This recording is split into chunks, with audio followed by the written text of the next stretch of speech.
Hey, what's up guys? We got a few things to go over this morning.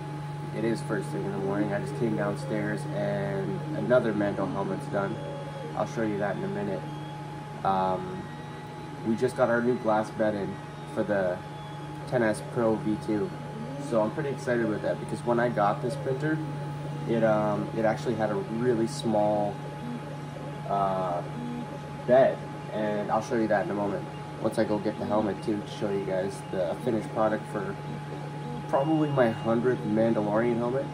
I'm going to start getting up to regular updates for builds, settings, tutorials on how to, all that stuff. But first off, introduce myself. I'm 3D Occam. I have been doing machining and programming for about just over 12 years. I make my own designs. I use designs if I feel somebody is really good at what they do. I love to support other people, so one being Galactic Armory. This is his design. The guy is phenomenal. He loves Star Wars. I can honestly say, as a diehard myself, probably as much as myself, so the effort that he puts into it, I'm more than happy to support him. Yeah, I have his full STL file. I've talked with him actually, and he's given me the okay to actually resell or use his STL files for some of my builds. Anyways, without further ado, here's one of my Mandalorian helmets that he created. That thing is gorgeous. It is absolutely phenomenal.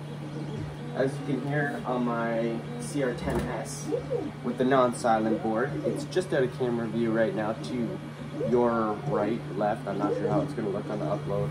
This is my V2, and in the back there we have our Ender 3 V2. And right now he's printing some turbos for another order. But at the moment, we're getting our brand new bed set up for the CR-10S Pro V2. So, without further ado, let me show you the old bed and the helmet attached to that I just pulled off.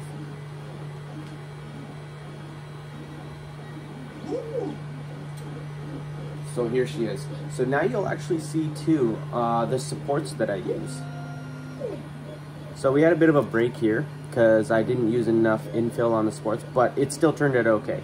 Actually, so did that one with the same thing. So I never really fixed it afterwards. And this one too, again, on the thin part here. But again, like both helmets came out perfectly fine. So I never fixed it because it self-fixes itself. It's just here actually on an angle. So it's technically not needed so much, but you know. So I do use a support in the middle for the visor. I use 0 supports on the top. Now you do get a little bit of a rough spot on the Mohawk, but a little bit of Bondo and a lot less material used for an extra half an hour of work.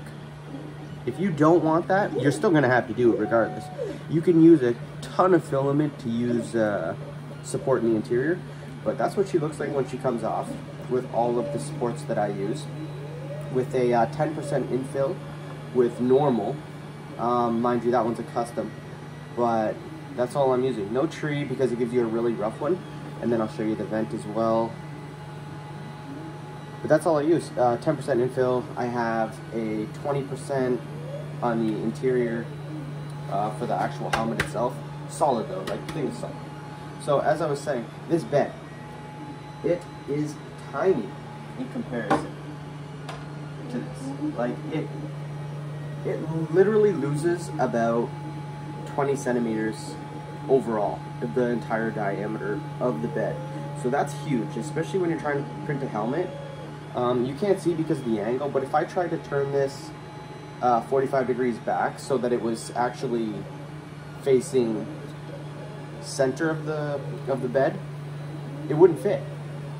It actually hangs just off with the lip, but I'm okay with the right size bed. So let's do a quick little touch up on our brand new bed, and then now that our bed is all warmed up, we've got it at 215 because I do have an upgraded hot end here. It's the all metal, so You can't see it now because everything's going, the fans are whirling. So let's do our, it's going to do its automatic bed level. Then we're going to set up, and I want to see the difference between this bed and the original glass bed, or the one that was on there, sorry, my original for it, as opposed to this one. So I'll touch up, and then I'll bring you guys over so you can see the, you guys can see the display monitor and see how good or bad I touched up. As I said, we're gonna let this thing go. I'm gonna have some coffee because I think just like anybody that's doing 3D printing, I don't care how long I've been doing it, once I see a fully finished print that's been printing for days, I'm straight to the printer. In the meantime, while this does its automatic level, I'm going to show you guys a couple of my other Mandalorian helmets that I've built finished.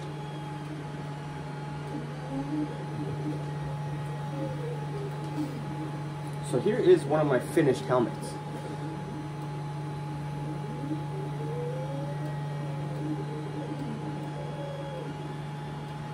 Now this was a previous design I was using before I got the Galactic Armory one.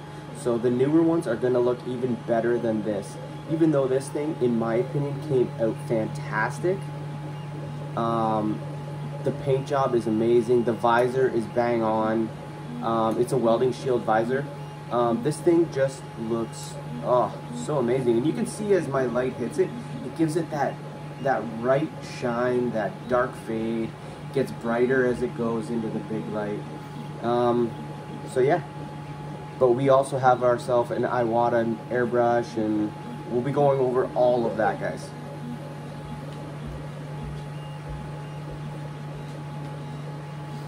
This is officially my first video of hundreds to come, so hopefully you guys at least enjoy or find something kind of interesting. Alright, let's do a little touch up here.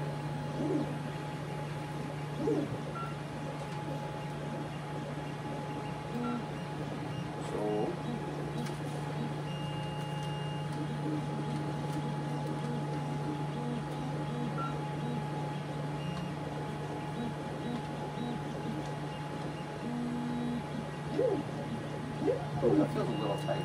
I don't like that. This bed might just be a little bit bigger. So we're going over its semi-automatic bed level right now, where it's going to take me to 5 different points, 4 corners, and then to the center. That one feels pretty good. I like that. So remember, you want to when you're touching up any bed, it doesn't matter if it's the 10S Pro, the 10. The 10S, the Ender 3V2, whatever you have, it's always 0.2, which is 200 millimeters. Or 0.200 millimeters. So I don't like this one, it's a little bit tight too with the new bed. Mind you, this glass is already smoking hot, but this 10S Pro is, it warms up quick. So we're going to go back over the corners a couple of times. I like to go over I personally, it doesn't matter how much you do it, because you don't want to be on a 4-day print, and then all of a sudden halfway through you see the big shifts or anything like that.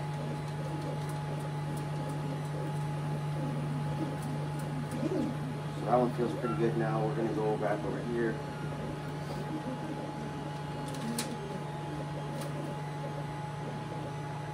That's good. So again, and we'll go around the corners again one more time. Each corner. That one's fine.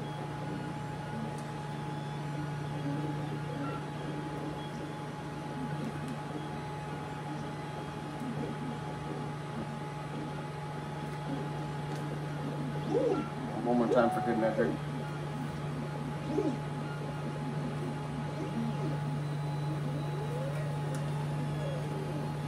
Feels good.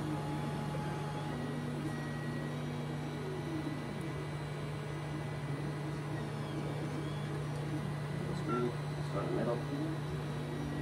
Now with this 10S Pro, it will also, after I do my manual bed level, I'm going to go through an automatic bed level, and it's going to kind of Z offset itself.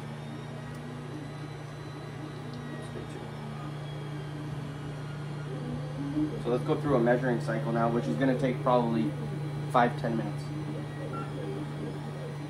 And then we're going to see, it's going to check 25 points. Where is it?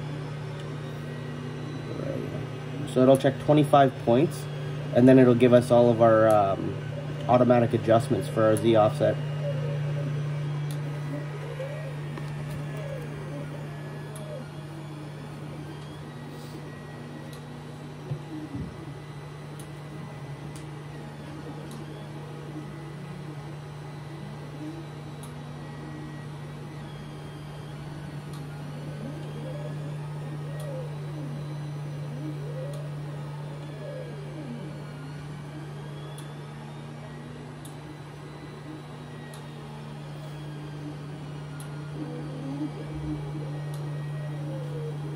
I'm sure you can all hear the 10S Pro, or sorry, the 10S.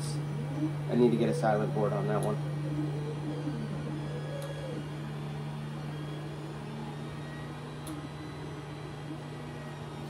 So give you a close up with that. This one has the upgraded BL Touch on it as well. So it's doing its thing right now, doing its own auto level adjustments.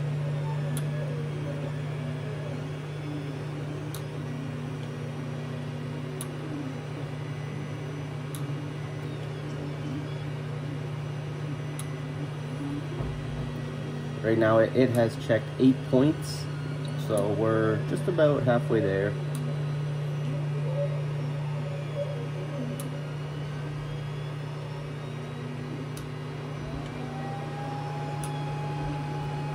And this will be basically our introduction level, and I will be uploading a lot more of our builds as we go. I'll actually get this one with a filament swap, and then we'll see the initial layer go down, so you can see, just like myself with the brand new bed, you can see like myself, like I was just saying, with the brand new bed and how it turned out and the initial layers. And then we'll update you guys again probably tomorrow with day one process. I have this right now programmed to about a 4 day and about 16 hours, which is pretty long. I do have other nozzles which we will play with in other videos as well, where I have some 0.1s, I have some 0.1s, some 0.2s, some 0.4s, some 0.6, some 0.8s, and we're going to really test things too. We're going to see how each one holds up eventually with a 0.8, a 0.6, at anywhere from 100 to 150 MMS. We're just going to play with everything, and I'll be the guy that does the trial and error for you, because I'm really curious to see how far I can push these ones too. Like, this guy is fully upgraded. We've got the Z-axis, I don't know if you guys can see it there, but the absorbing backlash screws and nuts, and we've got the whole works on this guy, from BL Touch to fully upgraded. This machine is beautiful. It's my baby. Everything else is basically getting upgraded to the same point. I've just done a horrible. So here's my 10S. She's printing another Mandalorian helmet as we speak. Don't mind this huge hack job of a slicing and soldering job I just did here. I just replaced both fans, so I do have to get a new cable to go over it. I ended up having a bit of a rough time where I had to cut the body of this, and I couldn't get it back, so I'm ordering a new one, and we'll go over that one too with the 10S. But there is 9 hours. I don't know if it'll zoom in.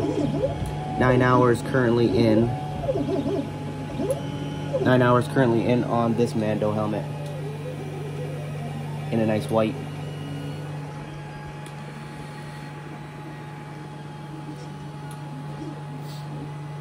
So we're on 24th, we're on our last point right now. We're going to see in a second how well we did, or how bad we did. And then we're going to start this off.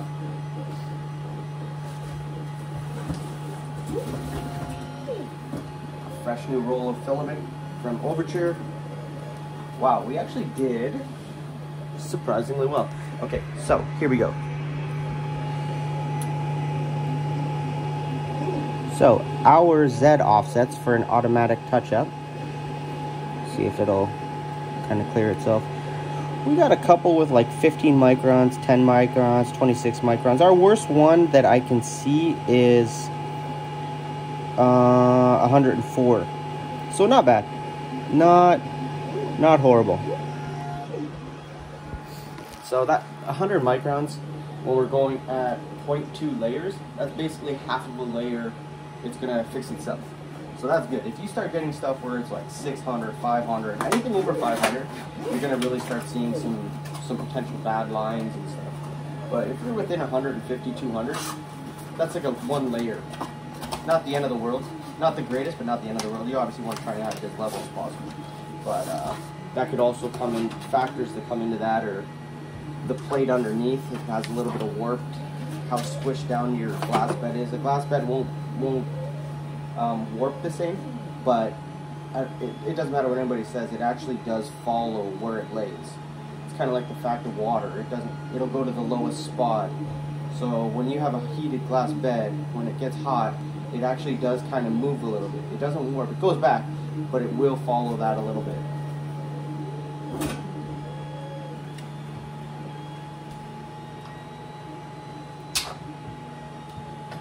Oh my goodness. The 3D printer light. And I will show you guys like some of my designs, some of my own builds. I have lots of them. So, and lots of them coming. I'll do tutorials on programming Fusion 360 and all of that as well. So for now, what we're going to do is disable these motors. We're going to pull out the filament and do a normal filament swap.